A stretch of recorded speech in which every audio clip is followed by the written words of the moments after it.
You're watching the Pennsylvania Roller Coaster Club on YouTube.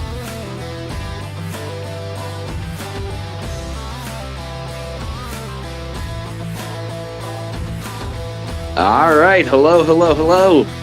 Thank you guys for stopping in and joining us. This is Clay with the Pennsylvania Roller Coaster Club, and I am joined by my main man, my partner in crime, and the co-host of the PaRC After Dark, Jason from Coasters and Things. Jason, good to see you. And our special guest for this little daytime roundtable. We were supposed to have two special guests, but a little bit of technical difficulties kept our good friend Jake Coaster out of today's recording. So we would like to welcome Sir Veillance, the one and only Sir Veillance, the actual Kentucky Colonel, Sir Veillance. I don't know if I've ever really met a real Kentucky Colonel until you. How did that happen? Please give the viewers a little backstory. And as a footnote, Sir Veillance is part of the Coaster Heat podcast. So wherever you guys listen to your podcast, please take a minute, go ahead, check out Coaster Heat podcast, and you will not regret checking it out. It's pretty funny, and it's pretty candid, and it's pretty honest.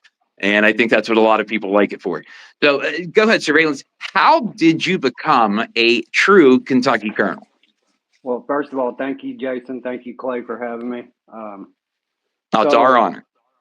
So a buddy of mine that I grew up with, Kenneth, he married his lady. It was best friends with Steve Beshear, the former governor of Kentucky. Okay. If you follow politics, his son is Andy Beshear, our current governor. Right. So I got invited over to dinner because I'm friends with all of them for years. I said, "How do you become a Kentucky Colonel?" And he said, "Well, you have to be nominated by somebody that is a Kentucky Colonel. And then it has to be approved. It has to be approved by the current governor. And what's cool about it is the governor can nominate. He can make anybody a Kentucky Colonel. That's one of the perks of the job. It's like that's amazing. It's like giving out the trophy at Churchill Downs for the Kentucky Derby. That's the governor. The governor of Kentucky gets to do that. That's tradition. So I just minding my own business, and I get mail, full government name, middle name and all, addressed to me, this big, what would you call it? I didn't know what it was. Like, what in the world? I never get mail with my middle name on it. That's so great. I mean, to me, that is just an amazing story. That first off, you, a roller coaster riding goof like us, is having dinner at the former governor's house. That is a story in itself, Colonel. However, we're here to talk coasters. So now that we've got that story out of the way, Jason, if somebody handed you... how do you get bored over finding out that somebody got made a colonel by the governor and the governor's son? Who's the new governor? That's a great story. Jason, if somebody gave you $100 and a plane ticket to Vegas, they said you had to put your $100 on one roller coaster in the country to get taken out, what do you think it would be? And I only asked this question. I'm not being presumptuous. I only ask because I'm not sure if you have noticed, but it seems like we're losing roller coasters left and right. So what do you think? What's going next? Is it a coaster that I want to get removed or a coaster that I think will be removed? And the one that you're betting on, so one that you think will be removed. I hate to say it, but Superman Escape from Krypton at Six Flags Magic Mountain. It's rarely ever open anymore. It was closed the day I went to Magic Mountain last year, so I do not have that credit, which makes me sad. And it's the last one of its kind left in existence. And you say it's closed right now for refurbishment. I don't know how serious they are about that, though. I would assume it's probably going as well as the Montezuma's Revenge refurbishment. Probably non-existent. But no, I agree. I'm going to take a turn here really quickly because this is a special gift for my good friend Surveillance. If I were a bet man, the park that Jason just left his internship at is the target of this in particular ride. And not only do I hope I'm right, but please, Six Flags, make me right. Please finally take out Ninja.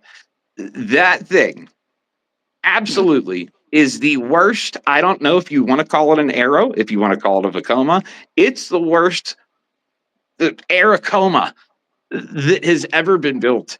Not only is it bad and the transitions are awful, but it's been moved and rebuilt like 3 times by 3 different companies. Like, it's terrible. Just get it out of the park, use the footprint, and put something in that's going to bring crowds back from Silver Dollar City and from Worlds of Fun. They have to invest into that park, and I don't think that they can invest into the park until something goes.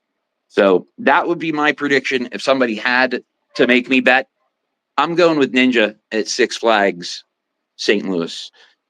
Colonel, what do you think? I don't want to take the layup with Hollywood Rip Ride Rocket because we all know it's gonna be gone. It's hard to say. And speaking of that, while I'm thinking of who doesn't have a missing credit at Magic Mountain, because we've all played roulette. There's always coasters down no matter when you go. But I digress. Yeah, ironically, I got all of them except for backwards on the Stupid Intamin Superman. I got to go forwards, but backwards was closed. And I missed X2. It was literally the first day of that closure. So to know that, it gets better. That trip, not only did they close X2 on that day, but Knott's also closed Cold Striker on me. I'm sorry, Ghost Rider. My fault. I said Gold Striker. They closed Ghost Rider the exact same day. So the Los Angeles trip, I was borderline inconsolable. That's a bummer that Ghost Rider was closed for you. That's the best coaster in California, in my opinion. I agree. But I had a feeling that it was going to be, and like I had to sit there and watch it test empty for 3 consecutive days, and I was just so bitter over it. I don't act like an entitled boozy. Ever. I'm never guilty of that. I don't get mad when rides are closed that, right, we all know they can close. Yeah, it's part of it. It's just, but at the same time, I think that us getting frustrated as enthusiasts because we do spend so much money to be able to travel and go and do this, I think that it is extra frustrating for us because the majority of our vacations are planned around getting those credits. So when something doesn't work out, I think that we are entitled to piss in people's Cheerios a little bit, if you will. I get a little bit bent out of shape. But all right, round 2. We're going to see how many we can go until we say, you know what? I don't think they're going to take any more out. So I'm going to get us kicked off with a double smack right from Carowinds. Nighthawk, Vortex, they both got to go. They both got to go. We need the triple. Yeah, but realistically, Hurler isn't going. Right. Unfortunately. They invested way too much money. And when you're talking about them doing the reprofiling of the turnaround hill, going back to the you know what I mean? Like that's an exorbitant expense for a roller coaster that you're going to close. As soon as I saw that work being done, I mean, that was like a guarantee that you got another 10 or 15 years with Hurler, which sucks because to repaint Vortex couldn't have been cheap. That was my thought process. And they got that new control panel. Right. They got the new control panel. But the difference, I believe, is ultimately going to be in ridership. Hurler still in the top 6 or 7. I don't know exactly where it ranks, but it's not in the bottom half. It ranks in the top half of ridership. And vortex is like non-existent. It's not even open half the time anymore. Even with the new control box, even with the refurb, they just don't seem to run the thing every day. I agree with you. And supposedly hurlers like very cheap to operate efficiently. It wouldn't surprise me. From a staffing point of view. So. Oh yeah. Not gets a long line all the time.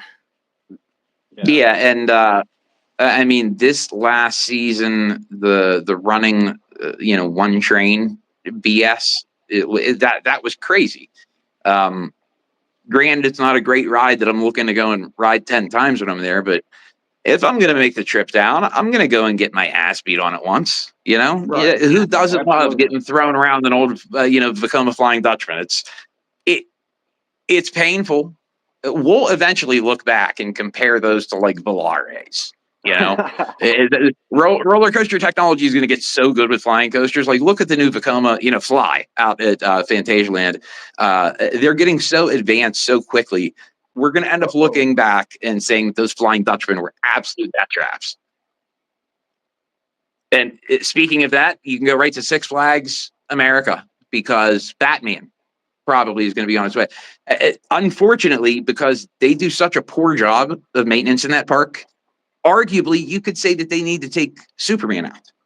I mean, there is a lump in the top of the first hill. It does not have the same speed and airtime that it used to. And I mean, you look at some of the condition of that station, of the track, it's just, I don't know. They need a lot of help at that park. And I'm not 100% sure that just refurbing an SLC and giving it some new trains, not 100% sure that was the right route to go. You probably should have just removed it. Because unfortunately, we found through trial and error that at least half the time, if you don't do track work with the new trains, the only thing that you're solving is the no headbanging, but it still doesn't fix the ride. Look at Napuco.